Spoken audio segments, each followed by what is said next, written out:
Vamos falar de Jonathan Edwards. Jonathan Edwards e George Whitefield trabalharam juntos um monte de vezes. O Edwards como um pastor ali, e o Whitefield como um evangelista, que, como vocês viram, fez 13 viagens, então ele vinha de vez em quando. Às vezes ele estava, passava 2 anos ali, e ia embora. Depois voltava. E aí ele se hospedava na casa do Edwards. Esses dois trabalharam juntos muitas vezes. Jonathan Edwards foi uma das mentes mais brilhantes da história dos Estados Unidos da América. Mesmo quem odeia o seu cristianismo, e especialmente o seu calvinismo, reconhece nele um gênio. Foi também um dos grandes teólogos da história da igreja, Jonathan Edwards. Eu entendo que ele é muito importante, esse indivíduo, para nós hoje, porque todo o ressurgimento do calvinismo está vindo na esteira desse homem aí. Jonathan Edwards é um catalisador de tudo aquilo que os reformadores descobriram, misturado com o que os puritanos descobriram. Ele é posterior a ambos, então ele consegue fazer uma junção de tudo isso. Só que ele faz de uma maneira especial dele. Ele é em muitos sentidos um pensador independente. Ele não é um indivíduo, ele conhece os escritos de todos os pais da igreja, os escritos dos puritanos, os escritos de Calvino, os escritos de Lutero, mas ele não se prende a eles. Ele, em muitos sentidos, é um pensador independente. Há um tempo atrás, o Newton, ele me mostrou, o irmão dele, o Nelson, mandou para ele. Foi, né, Newton? Uma revista, Christianity Today, edição de setembro de 2006, em que falava, na capa, depois eu vou mostrar a capa para vocês, eu tenho uma imagem que eu consegui na internet, mas o Newton me mostrou naquela época, eu dei uma lida e tal, a Christianity Today falando de como os jovens estavam voltando ao calvinismo dentro da igreja americana. E isso aí é a olhos vistos que está acontecendo lá. E na capa, depois eu vou mostrar para vocês, um jovem com uma camiseta com uma imagem de Jonathan Edwards, né? E escrito Jonathan Edwards, e traduzindo mais ou menos para o português, Jonathan Edwards é meu chapa, né? Alguma coisa desse tipo assim. Então a influência desse indivíduo via primeiro o Dr. Lloyd Jones e depois John Piper é enorme hoje para a igreja, para o ressurgimento do calvinismo. Tá? O precursor foi sem dúvida o Dr. Lloyd Jones. Vejam essa frase dele que está aqui nesse livro, quando ele fala sobre Jonathan Edwards, acho que foi em 76 que ele fez o tema dele era Jonathan Edwards, e aí ele fala uma frase muito interessante. De fato eu tentei, talvez tolamente, comparar os puritanos com os Alpes, Lutero e Calvino com o Himalaia e Jonathan Edwards com o Monte Everest. Está o conceito que ele tinha de Jonathan Edwards. Puritanos, Alpes. Lutero e Calvino, Himalaia. Cordilheira do Himalaia. E Jonathan Edwards, o Monte Everest. Vamos falar um pouquinho dele, da vida dele. Nasceu em 1703, século XVIII, filho do reverendo Timothy Edwards e da sua esposa Esther.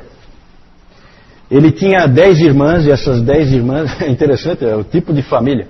10 irmãs, e ele é o filho caçula. E essas 10 irmãs, elas chamavam atenção, a família Edwards chamava atenção, porque essas 10 irmãs, todas elas eram gigantes, elas tinham a faixa de 1,80 m, essas moças.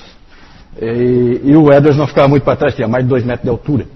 Só que ele não chamava atenção por isso não. Ele chamava atenção desde criança, porque ele era muito esperto demais, muito inteligente. Alguma coisa fora do comum, e as pessoas viam que ele era um menino fora do comum. Ele sabia latim fluentemente com 7 anos, e um pouquinho depois ele aprendeu hebraico e grego. Aos 11 ou 12 anos por aí, ele escrevia ensaios sobre assuntos, até você consulta na internet, você vê, ele escreveu um ensaio sobre insetos, um trabalho mesmo científico sobre insetos, que o pessoal lê com muito prazer hoje ainda, né? 12 anos de idade. Então é um indivíduo fora do comum, um gênio. Desde cedo já se percebia isso. Ele foi estudar em Yale e mais ou menos no tempo da formatura dele aconteceu uma coisa muito importante com ele. Ele odiava antes a doutrina da soberania de Deus. Era uma doutrina que assustava ele.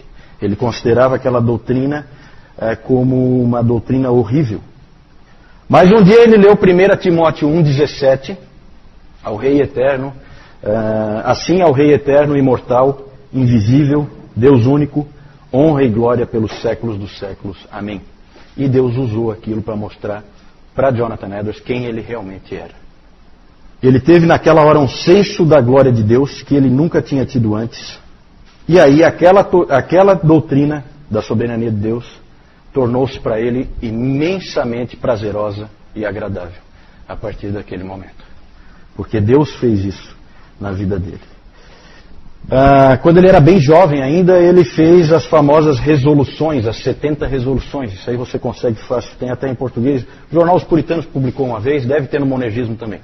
As 70 resoluções de Jonathan Edwards. Ele colocou para si alguns compromissos com ele mesmo diante de Deus. De algumas coisas que ele ia tentar fazer ao longo da vida dele. Coisas práticas mesmo, né? Em termos de tempo de oração, em termos de coisas que ele ia evitar e tal. Muito bacana isso aí.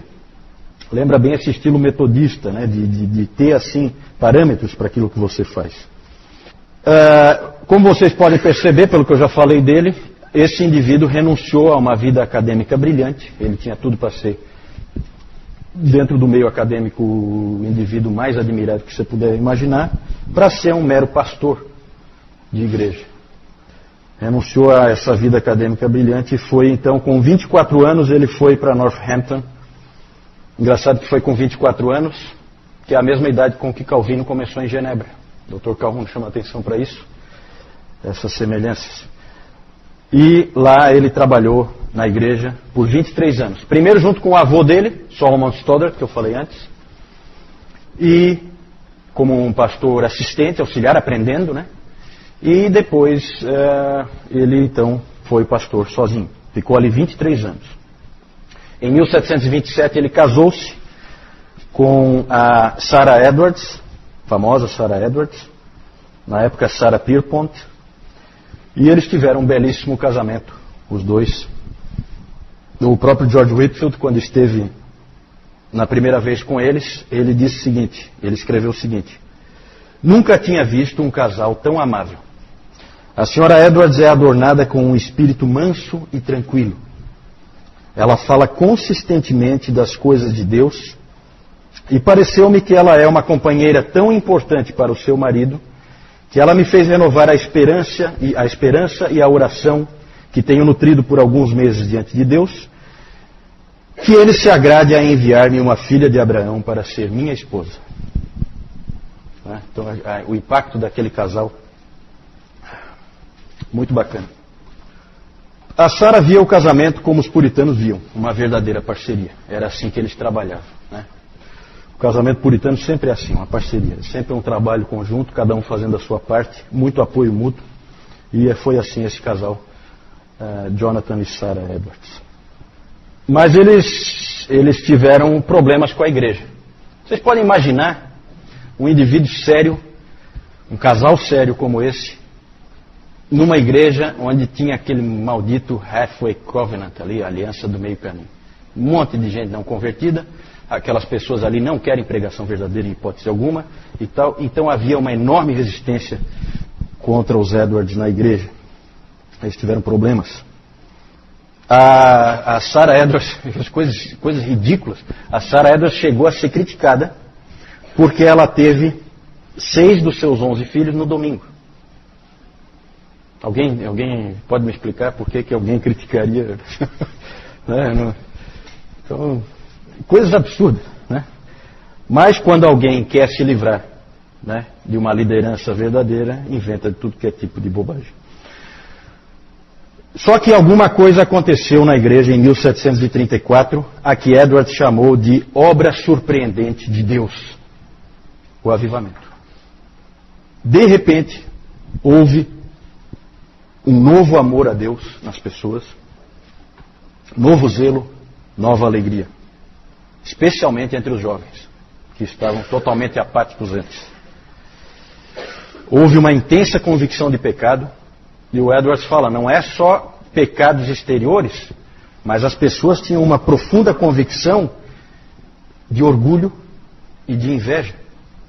Elas confessavam o orgulho e confessavam a inveja.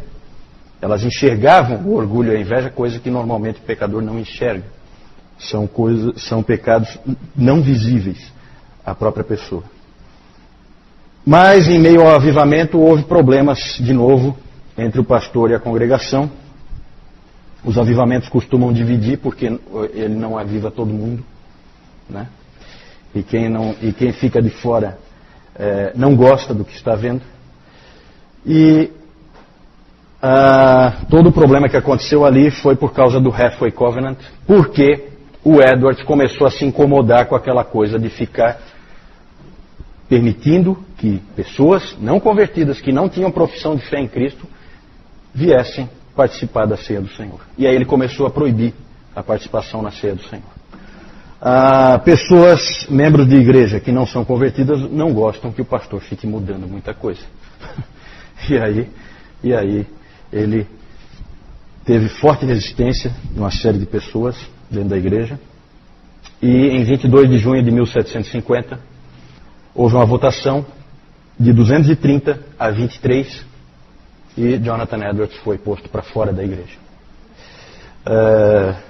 Um dos maiores homens de Deus da história, né, foi expulso de uma igreja por uns gatos pingados que ninguém nem sabe quem são. Né? Vão ter que se explicar. Já se explicaram provavelmente diante do Senhor da igreja. Pouco tempo depois ele foi e pregou o seu sermão de despedida. E lá ele disse o seguinte: com que frequência eu lhes falei, instruí, aconselhei, dirigi, alimentei e administrei-lhes as ordenanças, a vocês que foram colocados sob os meus cuidados e cujas preciosas almas foram postas sob minha responsabilidade. Ele terminou o sermão com uma palavra de aconselhamento, em 5 pontos.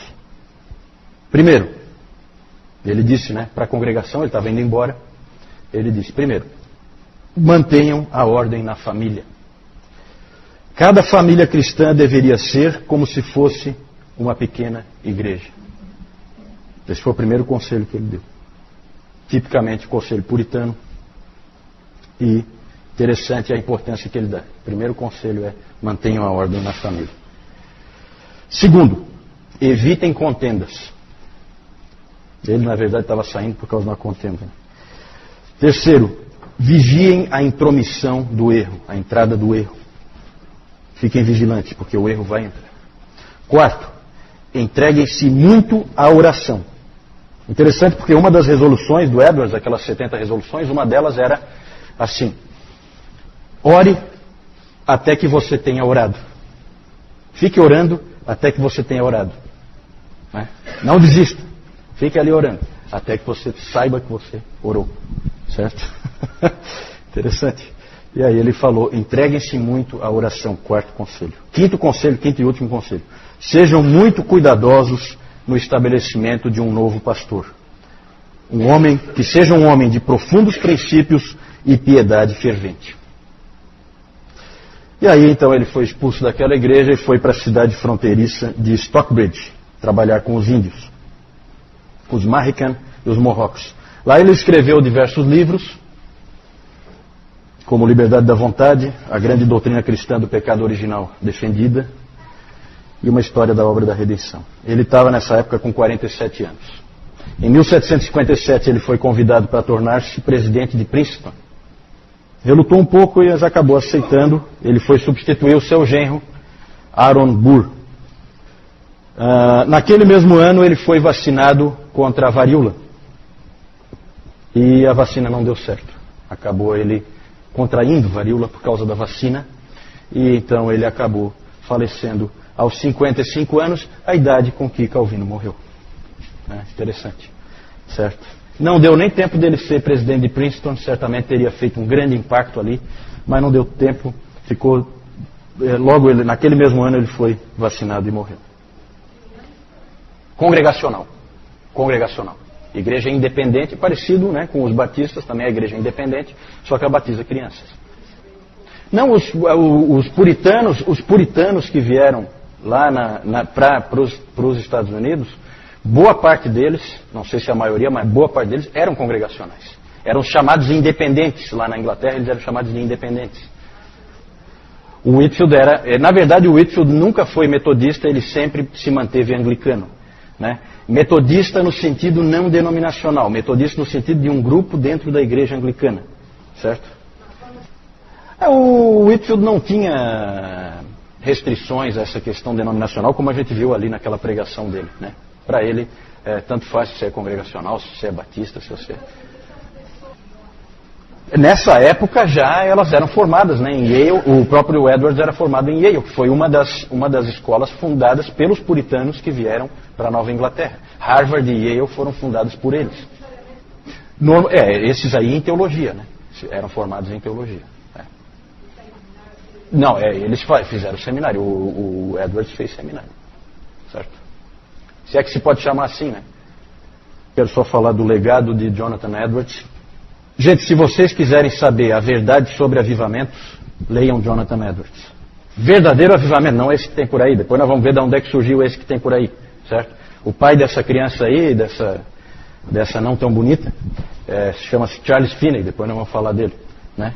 Nós estamos falando de avivamento de verdade, avivamento feito por Deus, não por homens. O do Finney é feito por homens, tá?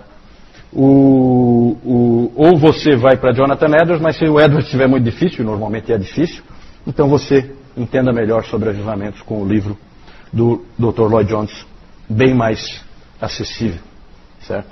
Mas as obras de Edwards, famosas, né? Fiel narrativa da obra surpreendente de Deus. Alguns pensamentos a respeito do presente avivamento na Nova Inglaterra. Esse é um livro. E o outro é um tratado sobre as afeições religiosas. Famosíssimo, né? Existe um resumo, publicado pela PES, A Genuína Experiência Espiritual. É um resumo do tratado sobre as afeições religiosas. O Lloyd Jones disse uma vez o seguinte, recomendando para os crentes: leia Edwards. Vá para algo sólido, profundo e real. Jonathan Edwards. Ele foi também um grande pregador. Ele disse o seguinte: nosso povo não precisa tanto ter suas mentes abastecidas, quanto precisa ter seus corações tocados. E eles necessitam, acima de tudo, ter aquele tipo de pregação que tem a maior tendência de produzir isso. Interessante que você às vezes imagina, não, pregação para tocar o coração tem que ser aquela pregação que o cara grita e pula e não sei o quê. O que se diz a respeito do Edwards é que ele vinha, o sermão dele era escrito, ele ficava parado, lia em voz monótona o texto do sermão. Certo? A força está no uso que a pessoa faz, no uso que o Espírito Santo faz da pessoa. Não nos gritos que ela dá, ou esse tipo de bobagem que muita gente acha que quando se fala em pregação poderosa, é o indivíduo ficar gritando, né? Um indivíduo gritando, ele tem que ver aqui na palavra para ele ficar longe das gritarias e desse tipo de coisa, né? Não tem nada a ver com o poder de Deus. O poder de Deus é impacto no coração. É isso aí. Pode ser um indivíduo lendo o sermão em voz monótona. O Pecadores nas Mãos de um Deus Irado foi lido assim. Luz de velas e ele, um homem de 2 metros de altura, né, lendo em voz monótona o sermão e as pessoas se agarrando nos bancos porque achavam que o chão ia abrir e ia engoli-los naquele momento. Esse foi o impacto daquele sermão naquele tempo, porque o Espírito Santo se fez presente, né? Nós não temos tempo de entrar nisso, né, mas leiam um pouco sobre essas histórias, tá? O Edwards ficou 3 dias isolado, não falou com ninguém, não comeu nada. Dizem que ele saiu do escritório dele, onde ele estudava, ele saiu e caminhou e não falou com ninguém e foi para o púlpito pregar aquele sermão. Há quem diga que o rosto dele brilhava, né, naquela hora. Então, coisas surpreendentes que Deus fez. 3 grandes temas: glória de Deus, soberania de Deus, que ele odiava e depois passou a ser o seu maior prazer, a soberania de Deus. Esse ponto que hoje é muito explorado pelo John Piper, né? Prazer em Deus. Deus é a nossa satisfação, a nossa alegria, Isso foi Jonathan Edwards que trouxe de maneira extremamente forte. Ele diz assim: Deus é o maior bem da criatura racional. E o desfrutar dele é a única alegria com que nossas almas podem ser satisfeitas. Pais e mães, maridos, esposas, filhos ou a companhia de amigos terrenos são tão somente sombras. Mas o desfrutar de Deus é a substância. Aqueles são os raios de luz, mas Deus é o sol. Aqueles são só as correntes, mas Deus é o oceano. E também, já falei, o julgamento de Deus, o famoso sermão que ele pregou em Deuteronômio 32, 35, pecadores nas mãos de um Deus irado. A pregação dele era carregada de teologia, eu já li alguns sermões dele, são sermões muito ricos, muito ricos. São carregados de teologia e aplicação.